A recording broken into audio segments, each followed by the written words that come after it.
This is happening, too. The NFL is going to play some games this year, and the players now are slamming the league's new COVID protocols that put heavy restrictions on unvaccinated players. Some are arguing the Players Association, the union, is not properly representing them. Fox News contributor Clay Travis is with us now. Clay, how you doing? Nice to have you on the broadcast today, and good morning. Where do you come down on this? Does the league have it right, or are they missing something here?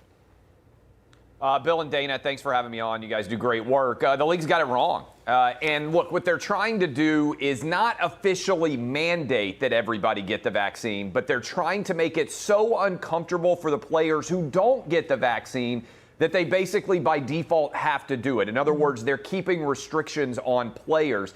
And look, the data doesn't support this. By the fall, the stadiums are going to be 100% full. There's not going to be a vaccine requirement for the fans. The players are young and healthy. If you look at all the data, they aren't in danger from COVID. If they want to get the vaccine, they should be able to get the vaccine, but trying to force them to get it is the wrong move by the NFL or any other pro sports league. I don't disagree with that. Right? Here's Joe Mixon, running back for the Bengals. Don't get in his way, by the way.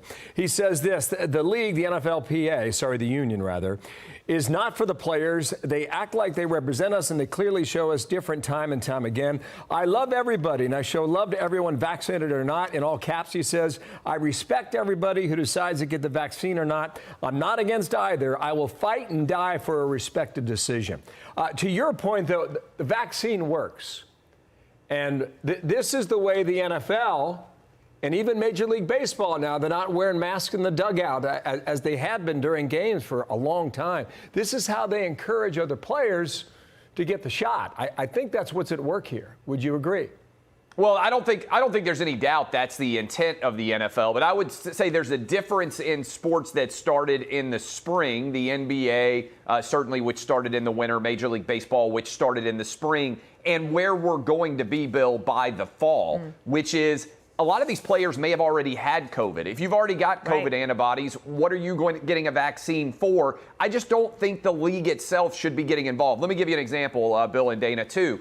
They've never mandated in any way flu shots, right? The flu runs rampant through NFL locker rooms every season. There are major issues. Statistically, many young people are under a greater danger from the flu than they are from COVID.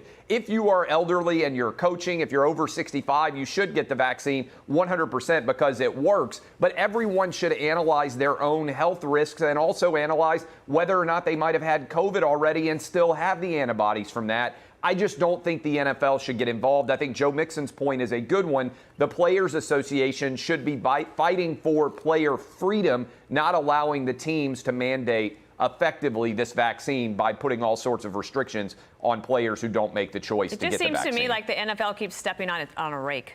Like every time we do these stories, we could talk about it all the time.